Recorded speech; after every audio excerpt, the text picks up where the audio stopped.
buenas. Damos gracias al Señor porque podemos continuar con nuestro curso.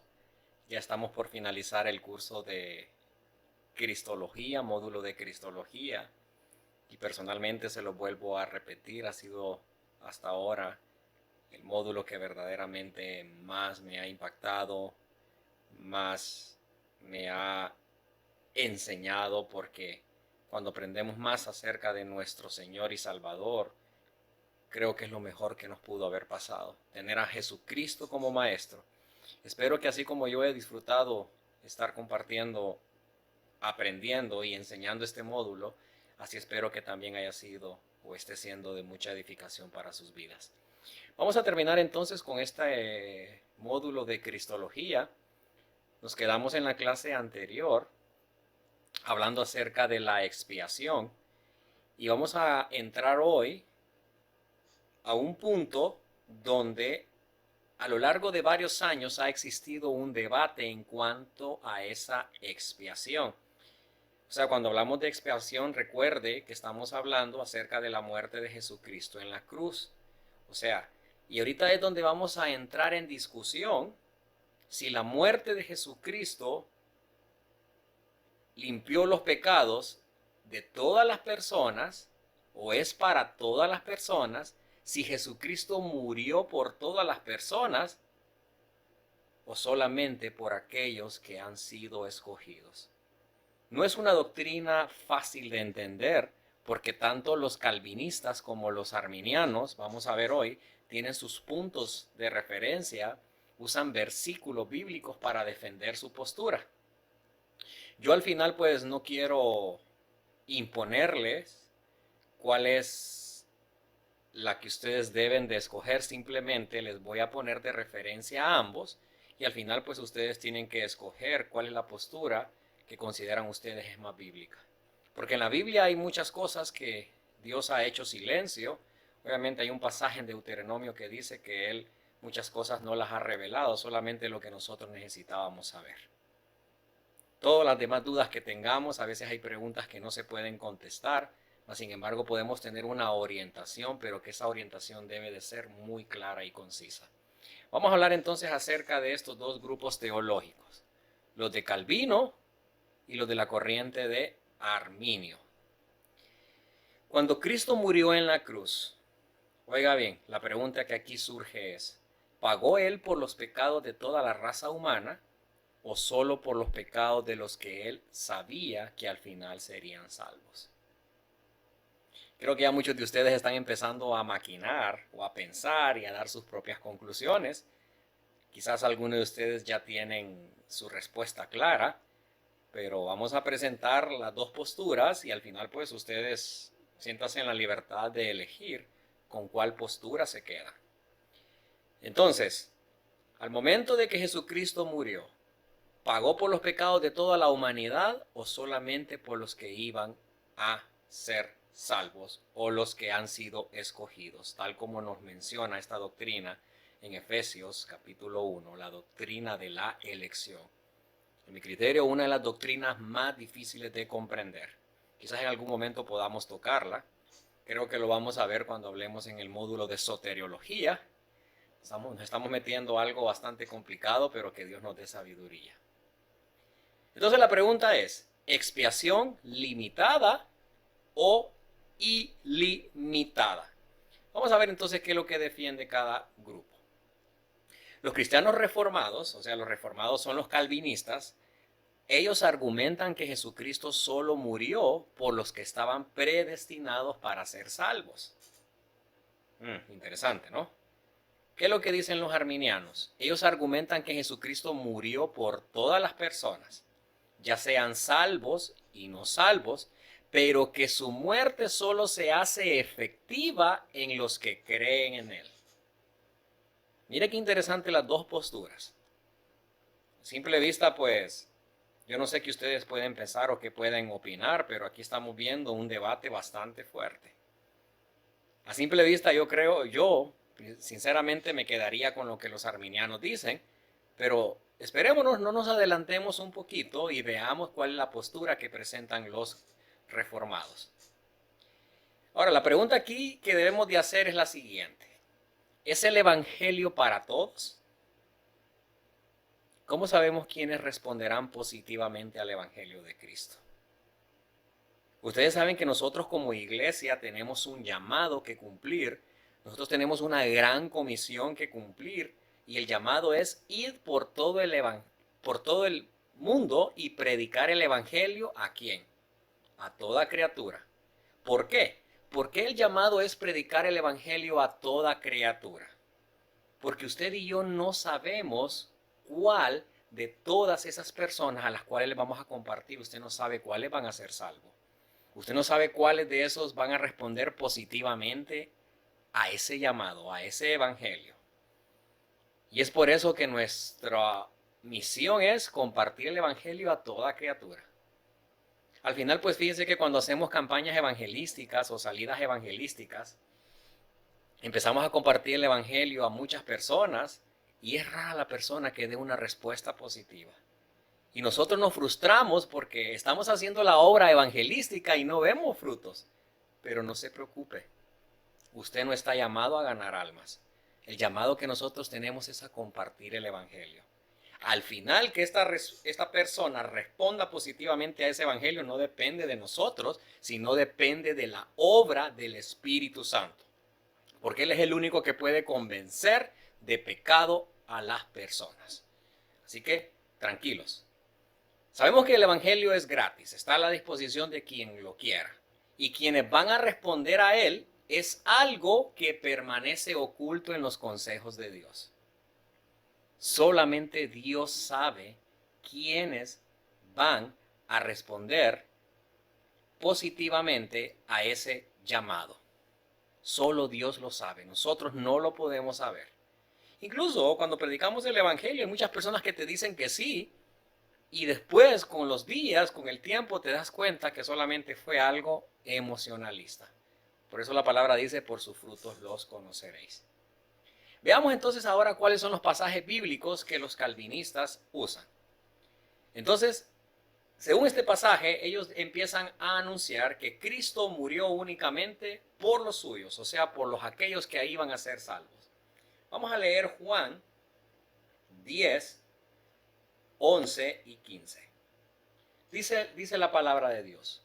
Yo soy el buen pastor. El buen pastor su vida da por las ovejas. Está hablando de ovejas, o sea, de las ovejas que han sido compradas con la sangre de Cristo. Aquellos que han sido elegidos. Versículo 15. Así como el Padre me conoce y yo conozco al Padre y pongo mi vida ¿por quién? Por las ovejas. Sabemos que no todos son las ovejas de Jesucristo. Solamente aquellos que son salvos se convierten en ovejas. Entonces aquí Jesucristo está diciendo que Él ha dado su vida por las ovejas. No está hablando por toda la humanidad, según este pasaje, ¿verdad? Pero claro, ustedes deben de leer todo el capítulo 10 de Juan para poderlo entender. ¿Qué más? Pablo habla de la iglesia de Dios que él adquirió con su propia sangre. Vamos al libro de Hechos, la epístola de Hechos 20, 28. Por tanto, mirad por vosotros y por todo el rebaño en que el Espíritu Santo os ha puesto por obispos, para apacentar la iglesia del Señor, la cual él ganó ¿con qué? Por su propia sangre. Está hablando de la iglesia únicamente este pasaje. Vamos a Romanos 8, 32 al 34. El que no escatimó a su propio Hijo, sino que lo entregó por todos nosotros, ¿cómo no nos dará también con él todas las cosas? ¿Quién acusará, oiga bien, a los escogidos de Dios? Dios es el que justifica. ¿Quién es el que condenará? Cristo es el que murió, más aún el que también resucitó, el que además está a la diestra de Dios, el que también intercede por nosotros. Cuando Pablo menciona el pronombre nosotros, la cuarta persona, o primera persona plural, Entonces él se está incluyendo dentro de ese grupo. Se refiere a aquellos cristianos que han sido comprados con la sangre de Jesucristo, sea los salvos. Él se incluye ahí. Veamos Efesios 5 ahora. Efesios 5. 5:25. Maridos, amad a vuestras mujeres, así como Cristo amó a la iglesia y se entregó a sí mismo por ella. Pueden ver ustedes cómo estos pasajes son bien específicos. Habla solamente de que Cristo murió por los que forman parte del cuerpo de Él, o sea, su iglesia. Entonces, vayan pensando. Ahora, ¿qué más dicen los reformados, los calvinistas? Cristo conocía el grupo que el Padre le había dado. Vamos a Juan 6, del 37 al 39. Todo lo que el Padre me da, vendrá a mí, y al que a mí viene, no le echo fuera. Porque he descendido del cielo no para hacer mi voluntad, sino la voluntad del que me envió. Y ahí mismo en Juan, el capítulo 17, versículo 9 y el 20, dice el 9, yo ruego por ellos, no ruego por el mundo, sino por los que me diste, porque tuyos son. Y el versículo 20 dice, mas os ruego solamente por estos, sino también por los que han de creer en mí por la palabra de ellos. Entonces aquí Jesucristo es exclusivo, que cuando Él hace esta oración intercesora, lo está haciendo por todos aquellos que Él sabe serán discípulos de Él. Entonces, aquí estamos incluidos nosotros también, que somos discípulos de Jesucristo. También incluye a la iglesia hoy en día. ¿Qué más? Hay una transacción definida entre el Padre y el Hijo cuando Cristo murió. Y aquí lo que está pasando es que hace una referencia específica a los que creerían. Mire Romanos 5:8, un pasaje muy conocido, dice, mas Dios muestra su amor para con nosotros. Acordémonos, cuando Pablo usa el pronombre nosotros, está incluyendo de él y se refiere a las ovejas de Cristo, que forman parte de la iglesia. En que siendo aún pecadores, Cristo murió nuevamente por nosotros. Y dice también el versículo 10, porque si siendo enemigos fuimos reconciliados con Dios por la muerte de sus hijos, muchos más estando reconciliados seremos salvos por su vida. Vayamos ahora, creo que vamos a tratar de leer todos estos pasajes, porque esto es bien difícil, hermanos, de poder comprender. Así que vamos a leer el 5:21. Al que no conoció pecado, nuevamente, por nosotros lo hizo pecado, para que nosotros fuésemos hechos justicia de Dios en él. Ahora Gálatas 1:4. Gálatas 1:4 dice, el cual se dio a sí mismo por nuestros pecados, para librarnos del presente siglo malo, conforme a la voluntad de nuestro Dios y Padre. Aquí la introducción que hace Pablo, el saludo que hace Pablo a los hermanos en la iglesia en Galacia. Entonces está hablando exclusivamente de la iglesia de Jesucristo ahí en Galacia. El 3:13, veamos el 3:13. Cristo nos redimió de la maldición de la ley, hecho por nosotros maldición, porque está escrito, maldito todo el que es colgado en un madero. Y Efesios 1:7, veamos ahora un último versículo, Efesios 1:7. En quien tenemos redención por su sangre, el perdón de pecados según las riquezas de su gracia. Nuevamente Pablo mandándoles esta carta a los cristianos en la iglesia en Éfeso. Entonces esa transacción definida entre el Padre y el Hijo cuando Cristo murió está haciendo una referencia específica a los que creerían en él. Las bendiciones de la salvación y las obras del Espíritu Santo aplicadas a la redención son aseguradas a su pueblo. Y ahí mismo en Efesios 1 habla de bastantes bendiciones espirituales. Dice aquí, bendito sea el Dios y Padre de nuestro Señor Jesucristo, que nos bendijo con toda bendición espiritual en los lugares celestiales de Cristo. Según nos escogió en Él antes de la fundación del mundo, para que fuésemos santos y sin mancha delante de Él. Y ahí dicen amor, habiéndonos predestinado este pasaje, hermanos, es bastante difícil de comprender. Yo creo que esa es una de las doctrinas con las cuales más he luchado de poder entender y hasta el sol de hoy todavía no la tengo muy clara. Pidámosle a Dios que nos dé sabiduría para poder entender esa doctrina de la elección donde se incluye eso de la predestinación. Filipenses 1:29. Vamos a leer otro versículo más. Hablando acerca de estos versículos que usan los calvinistas para decir que Jesucristo únicamente murió por aquellos que iban a ser salvos. 1:29 dice: porque a vosotros os es concedido a causa de Cristo no solo que creáis en Él, sino que padezcáis también por Él. Tenemos aquí entonces los pasajes que los calvinistas usan. Entonces ustedes vayan haciendo sus conclusiones. Realmente ellos con estos pasajes pues están demostrando bastante. Pero no podemos solamente quedarnos con lo que ellos piensan. Veamos ahora entonces qué es lo que dicen los arminianos. Los arminianos aseguran que Cristo murió por todo el mundo. Entonces hay varios pasajes que mencionan esto.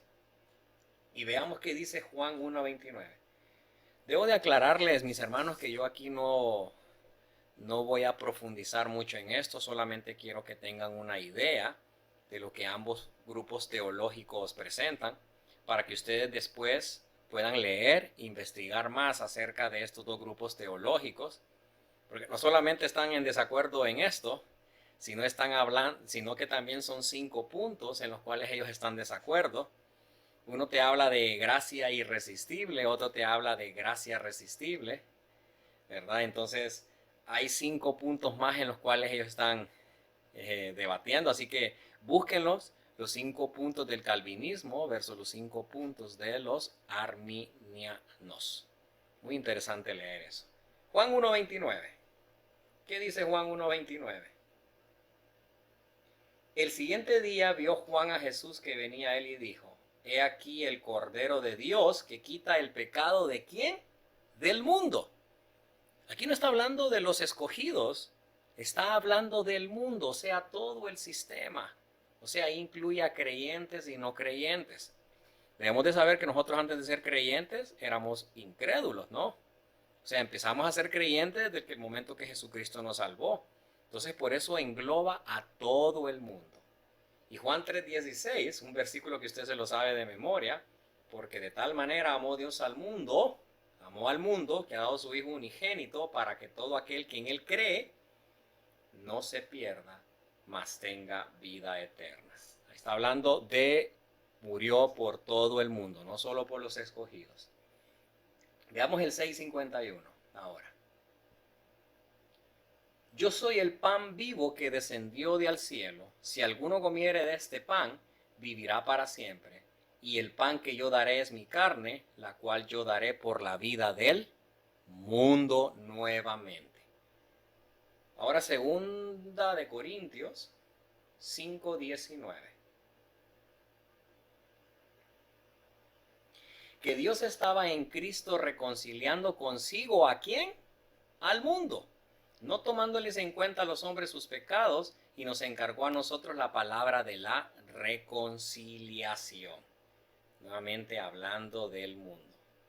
Vamos entonces a otra epístola, y es en Primera de Juan 2:2. Y Él es la propiciación por nuestros pecados, o sea, nuestros pecados, Juan incluyéndose Él, y no solamente por los nuestros, sino también por los de todo el mundo. No es para romperse la cabeza, mis hermanos, estar viendo estas dos posturas, comparando los versículos anteriores con estos. Realmente está bien difícil, hermano. No es cosa fácil. Por eso entonces los motivo a que sigan estudiando más acerca de los calvinistas y los arminianos. Primera de Timoteo 2:6. El cual se dio a sí mismo en rescate por todos, de lo cual se dio testimonio a su debido tiempo. Y un pasaje más es Hebreos 2:9. Pero vemos a aquel que fue hecho un poco menor que los ángeles, a Jesús, coronado de gloria y de honra a causa del padecimiento de la muerte, para que por la gracia de Dios gustase la muerte por todos. No sé qué está pensando hasta este momento, pero está bien confuso, ¿no? Porque yo creo que lo que leímos anteriormente no deja de tener razón, pero también lo que estamos leyendo también es interesante tomarlo en cuenta. Así que les dejo una gran tarea porque yo al final pues no estoy aquí para decirles con cuál postura me quedo, sino que lo dejo para, solamente les presento las dos posturas para que ustedes tengan la libertad de elegir, porque yo no quiero imponerles a ustedes qué es lo que yo pienso con respecto a ellos y cuál es la postura que yo tomo en cuanto a esto de la expiación limitada o ilimitada. Otros pasajes que parecen decir que Cristo murió por los que no se salvarían. Vamos a leer unos cuantos de estos para que podamos avanzar y podamos culminar este módulo. Romanos 14:15. Yo sé y confío en el Señor Jesús que nada es inmundo en sí mismo, mas para el que piensa que algo es inmundo, para él lo es. 1 Corintios 8:11, por eso dice pareciera, ¿no? Y por el conocimiento tuyo se perderá el hermano débil por quien Cristo murió. Bueno, no sé si verdaderamente ese hermano débil aquí se le puede atribuir a que es un no salvo, pero si le está diciendo hermano, realmente es, pienso yo, que hace referencia a un cristiano inmaduro. Veamos otro pasaje a ver si está un poco más claro esto que vemos en la teología sistemática de Wayne Grudem, segunda de Pedro 2:1. Pero hubo también falsos profetas en el pueblo, como habrá entre vosotros falsos maestros, que introducirán encubiertamente herejías destructoras y aún negarán ¿a quién? Al Señor que los rescató, atrayendo sobre sí mismos destrucción repentina. Aún más confuso, ¿verdad? Pero bueno, sigamos pidiéndole a Dios sabiduría. Entonces, miren, yo aquí no quiero imponerles a ustedes cuál es la postura que van a elegir o cuál es la que mejor juicio hace a lo que hemos enseñado anteriormente de la expiación. Pero quiero concluir mencionándoles estos. Veamos entonces cuáles son los puntos en que ellos están de acuerdo. Tanto los calvinistas como los arminianos están de acuerdo de que no todos serán salvos. O sea, con solo ver lo que pasó con los 12 discípulos, recordemos que los 12 fueron escogidos. Aún Judas, el que traicionó a Jesucristo, fue escogido por Jesucristo. Entonces pueden ver ahí cómo la doctrina de la elección, o sea, escoge a 12, pero uno de ellos no fue escogido para salvación, sino escogido ¿para qué? Para que le entregase. Eso es la soberanía de Dios, hermanos. Y nosotros a veces no podemos entender todo. No tenemos la capacidad de poder razonar todas esas cosas. Se puede hacer una oferta gratuita del Evangelio a toda persona que ha nacido. El Evangelio es gratis, es para todos, es para el que lo quiera. Todos están de acuerdo en que la muerte de Cristo en sí misma, debido a que Él es el Hijo infinito de Dios, tiene mérito infinito y es suficiente para pagar el castigo de los pecados de muchos o pocos, según el Padre y el Hijo decrete. Entonces, cuando se predique el Evangelio, ¿quiénes van a ser salvos? Solamente Dios y el Hijo lo saben. Porque estamos hablando de la soberanía de Dios. Usted y yo no sabemos quiénes van a ser salvos. Sin embargo, nuestro objetivo y nuestra misión es compartir el Evangelio. Entonces, si están de acuerdo en eso, entonces el por qué seguir debatiendo en que si Jesucristo murió por todos o solamente murió por los creyentes. Sabemos la responsabilidad que tenemos por iglesia y creo que el tiempo es corto, la venida de Cristo está cerca y lo que debemos de hacer como iglesia es no estar debatiendo con estas cosas que al final pues, ¿qué sentido tiene estar discutiendo estas cosas? Simplemente hagamos la gran comisión. Porque usted y yo no sabemos quiénes son los salvos, pero más sin embargo debemos de predicar el evangelio a toda criatura. Sea escogido o no sea escogido, usted debe de predicar, porque usted no sabe quiénes son los escogidos por Dios. Así que no permitamos que estas cuestiones así, estos debates así, lo que al final haga es estar divididos, sino que esto nos debería de unir aún más, de saber que hay una gran labor por hacer. Entonces sigan investigando más, hay muchos artículos, hay muchos libros que hablan acerca de esto.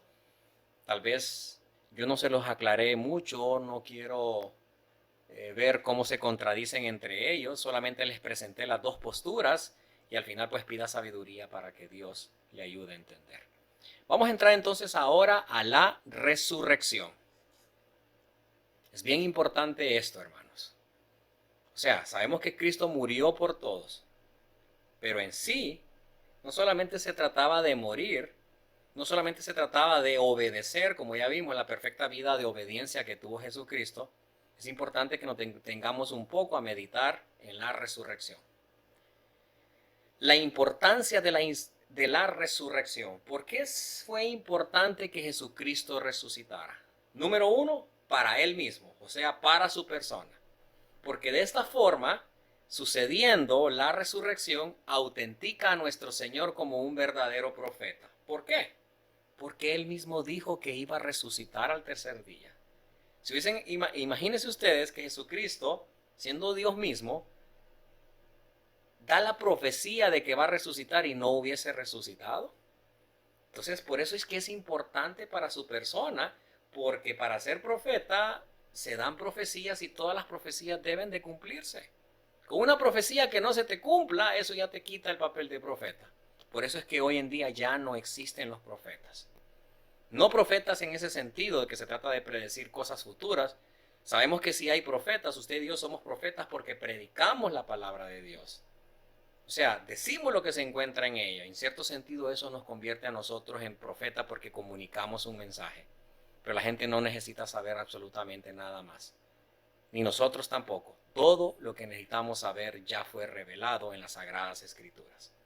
Vamos a leer Mateo 20:19. Mateo 20:19. Y le entregarán, aquí estamos hablando de Jesucristo anunciando su muerte, a los gentiles para que le escarnezcan, le azoten y le crucifiquen, mas al tercer día resucitará. Veamos ahora el 28:6. ¿Qué es lo que pasa en este versículo? Cuando María Magdalena, y María fueron a la tumba, ¿qué es lo que las palabras que dijeron? No está aquí, pues ha resucitado, como dijo. Venid, ved el lugar donde fue puesto el Señor. Entonces ahí tenemos la importancia de la resurrección para la persona de Jesucristo. Para su obra, definitivamente también es importante.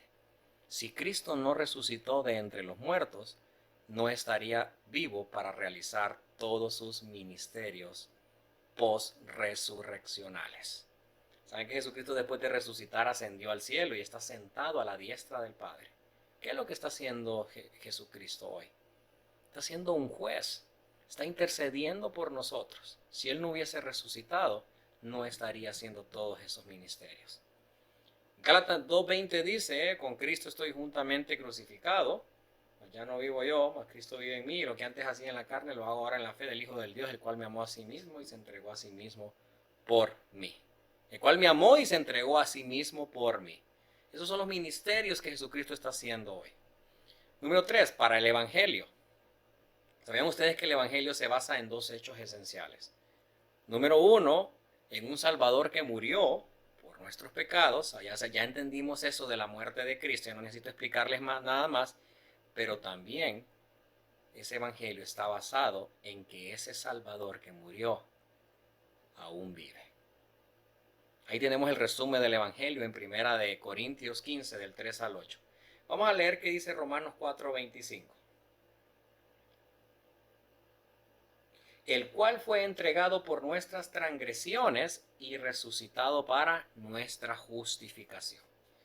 Resucitando, Jesucristo vence a la muerte en la cruz al resucitar. Para nosotros, Si Cristo no resucitó, nuestro testimonio es falso. Imagínense ustedes, estaba escuchando un mensaje la otra vez y decía, los mormones tienen a su profeta John Smith. Los testigos de Jehová tienen a su profeta. Las otras religiones tienen su profeta. Pero la gran diferencia entre nuestra religión, el cristianismo, es que todos esos profetas ahí están en la tumba. Ni uno de ellos ha resucitado. Entonces nuestro Salvador vive. Él sí resucitó. Imagínense ustedes cómo están todas estas religiones en cuanto a su fe. Imagínense ver que su fe está basada en una persona que murió y que no resucitó. Que su fe esté basada en una persona que está enterrada en una tumba. No tiene sentido. Entonces nuestro testimonio sería falso si Cristo no hubiese resucitado. A nuestra fe le falta contenido significativo y nuestra expectativa del futuro carecería de esperanza. Pero no es así. Nosotros sabemos claramente que Jesucristo resucitó. Las evidencias de la resurrección de Cristo. Tenemos sus apariciones después de resucitar.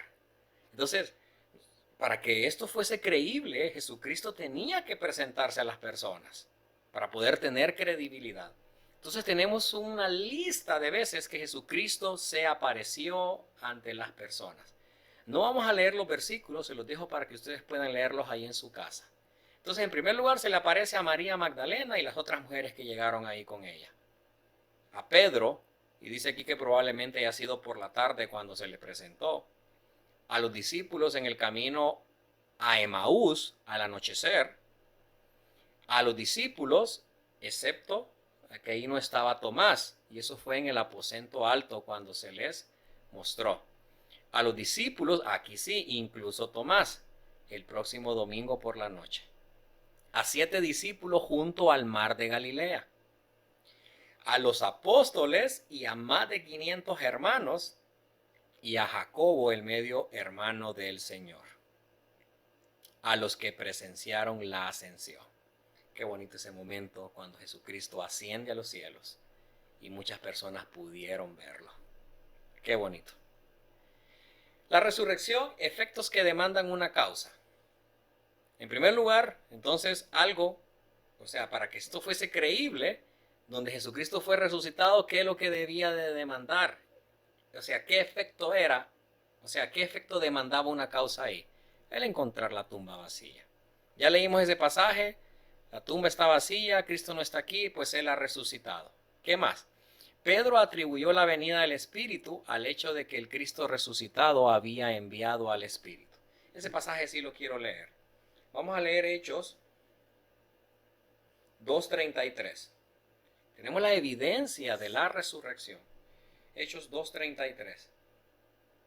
Así que, exaltado por la diestra de Dios y habiendo recibido del Padre la promesa del Espíritu Santo, ha derramado esto que vosotros veis y oís. Tenemos aquí a Pedro dando su primer discurso, dando evidencia de la venida del Espíritu, producto de que el mismo Cristo resucitado lo había enviado. La adoración en domingo, es el efecto, y la resurrección de Cristo, la causa. Veamos Hechos 20, versículo 7. El primer día de la semana, esto es el domingo, reunidos los discípulos para partir el pan, Pablo les enseñaba, habiendo de salir al día siguiente, y alargó el discurso hasta la medianoche. ¿Cuáles son los resultados ahora de la resurrección? Podemos llamarle así un nuevo cuerpo prototipo, el que tenía Jesucristo. ¿Por qué? Con este cuerpo él podía entrar en cuartos cerrados sin abrir puertas. Ahí tienen la referencia bíblica para que ustedes puedan leer. ¿Qué más podía hacer con este cuerpo Jesucristo? Podía aparecer y desaparecer a su voluntad. Imagínense cuando se les presentó a los discípulos en el camino a Emaús, ninguno de ellos lo conocía. ¿Pero por qué? Porque él mismo estaba dando la apariencia o sus ojos eran cegados para que ellos no le conocieran. Pero tenía todas esas cosas. Y aparentemente nunca fue limitado por necesidades físicas como el sueño o la comida. Entonces recuerdan cuando hablábamos acerca de la unión hipostática, que comparábamos a la divinidad con la humanidad de Cristo, o cuando hablábamos del autodespojo o del autovaciamiento de Cristo, entonces no significaba que Jesucristo hombre no era 100% Dios, sino que hablábamos de que se limitaba, porque estas cosas así él no las podía hacer. Pero no es porque no podía hacerlas porque no tenía el poder, sino porque él se limitaba. Imagínense que Jesucristo antes de que lo crucificaran, él hubiese hecho esto que estamos viendo aquí con este nuevo cuerpo prototipo. O sea, probablemente no lo hubiesen crucificado, así que Dios todo lo hace perfecto. Su resurrección también sirve como prototipo de la resurrección de los creyentes. 2 veces a Cristo se le refiere como el primogénito de los muertos. Qué interesante, ¿no? Una prueba de sus afirmaciones. Validó su declaración de ser Señor y Mesías. Pablo afirma que la resurrección demostró que él era el Hijo de Dios. Veamos Romanos 1:4. Que fue declarado Hijo de Dios con poder, según el Espíritu de Santidad, por la resurrección de entre los muertos. Una condición esencial para sus ministerios subsecuentes. Si Cristo no resucitó, entonces su vida y ministerio terminaron en la cruz. Y él no hace nada de ahí en adelante. Por medio de la resurrección y la ascensión, nuestro Señor entró en sus ministerios presentes y futuros, de los que trataremos en la próxima parte que ahorita vamos a ver. Muchas veces nosotros hablamos de la crucifixión, hablamos de la muerte de Cristo y hablamos de la resurrección, pero nunca nos acordamos de hablar de un evento también importante, la ascensión. Todo esto es parte, mis amados. Debemos de entender también la doctrina de la ascensión. Debemos de mencionarle y de saber que también tiene importancia teológica. Tiene importancia también en nuestra salvación. Afirmaciones acerca de la ascensión. En el Antiguo Testamento hay 2 referencias que predicen la ascensión del Mesías. Entonces tenemos aquí a Salmos. Vamos al libro de Salmos 68. 18. Subiste a lo alto, cautivaste la cautividad, tomaste dones para los hombres y también para los rebeldes, para que habite entre ellos Jehová Dios. En Efesios 4:8 se vuelve a citar Salmo 18. Y veamos ahora Salmo 110:1, que es citado en Hechos 2:34. Otro versículo más que está prediciendo, está prediciendo, creo que esa es la palabra correcta, prediciendo, de predecir, sobre la ascensión. Salmo 110:1 dice, Jehová dijo a mi Señor, siéntate a mi diestra hasta que ponga a tus enemigos, por estrado de tus pies. 2 referencias. En los dichos de Cristo, nuestro Señor habló de ir a su Padre y específicamente de la ascensión. Veamos qué dice Juan 6:62. Vamos a leer esos 2 pasajes. Juan 6:62.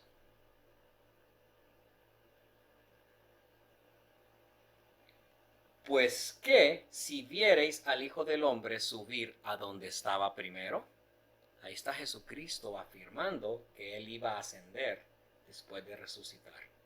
Y Juan 20:17 dice, Jesús le dijo, no me toques porque aún no he subido a mi Padre. Mas ve a mis hermanos y diles, subo a mi Padre y a vuestro Padre, a mi Dios y vuestro Dios. En los escritos del Nuevo Testamento, el debatido final de Marcos registra la ascensión. ¿Por qué se dice él? Y les voy a decir esto, ¿verdad? Quizás me alargue un poquito más, pero les quiero mencionar esto. Cuando ustedes están por lo general, en su versión Reina Valera, hay unos que le dicen el final corto de Marcos o el final largo de Marcos. ¿Qué significa eso? Que cuando nosotros vemos los manuscritos originales del Evangelio de San Marcos, ese final largo no aparece. Este es como un párrafo agregado.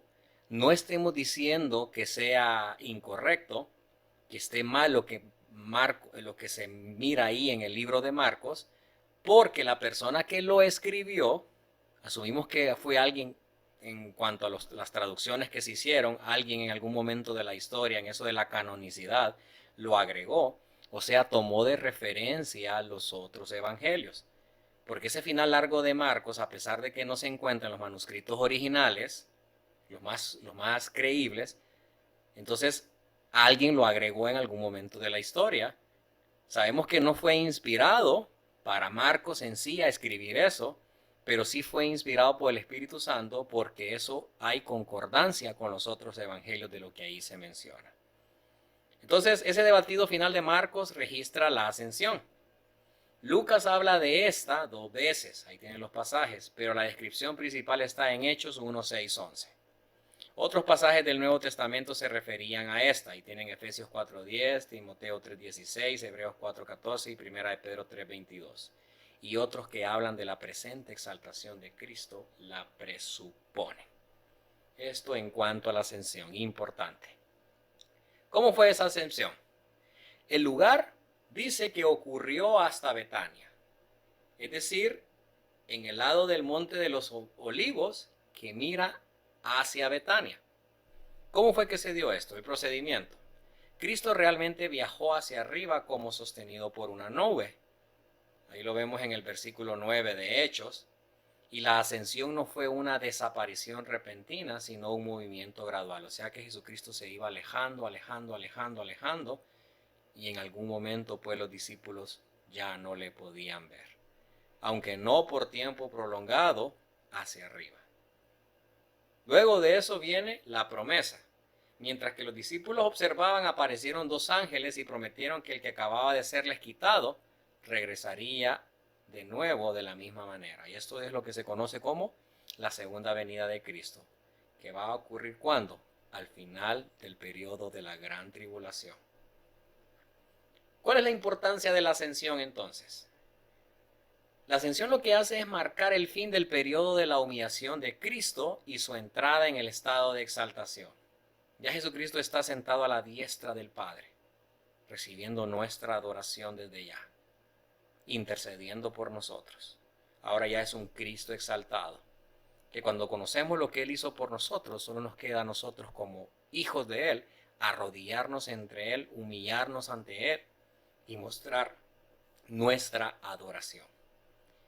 Aún los 40 días que transcurrieron entre su resurrección y su ascensión implicaron alguna limitación, por ejemplo, con respecto a manifestar su gloria. No vemos a Jesucristo manifestando su gloria. El único pasaje donde vemos que se glorificó es en el momento de la gran transfiguración. Pero la aparición de Cristo después de la ascensión a Juan, descrita en Apocalipsis 1, debió de haber demostrado su gloria mucho más vívidamente. Habiendo tomado lugar la ascensión, Cristo entonces estaba listo para comenzar otros ministerios a favor de los suyos y el mundo. Entonces, ¿es importante la doctrina de la ascensión? Claro que sí, porque eso inicia el periodo de los ministerios post-resurreccionales de Jesucristo. ¿Cuál es el ministerio presente entonces de Jesucristo? Mencionamos rápidamente. Número 1, sabemos que es la cabeza de su cuerpo, o sea, nosotros que somos la iglesia, Efesios 1:20. Está como sacerdote para su pueblo. ¿Qué es lo que hace Jesucristo? Habla a Dios de parte del pueblo. Está intercediendo. Cuando ustedes pecan, cuando nosotros le fallamos a Dios, entonces ahí está Jesucristo intercediendo a favor nuestro, abogando a favor nuestro. Y otro ministerio que tiene en la actualidad Jesucristo está preparando un lugar para nosotros. Ahí tienen la referencia bíblica. Y el ministerio futuro de Jesucristo, que Él resucitará a los muertos. Número 2, en el gran tribunal de Cristo, ¿qué es lo que va a pasar? Que Él recompensará a toda persona según sus obras, sean buenas o malas. Y número 3, durante el reino milenial, Él gobernará este mundo. Se va a sentar sobre el trono de David y va a empezar a gobernar. y luego lo vemos gobernar también en el estado eterno. Bien, damos gracias al Señor porque ya por fin hemos hemos terminado este módulo de Cristología. Espero que sea de mucha edificación para ustedes y estén pendientes porque pronto también empezaremos a dar el módulo de neumatología o la doctrina del Espíritu Santo. Que el Señor les bendiga.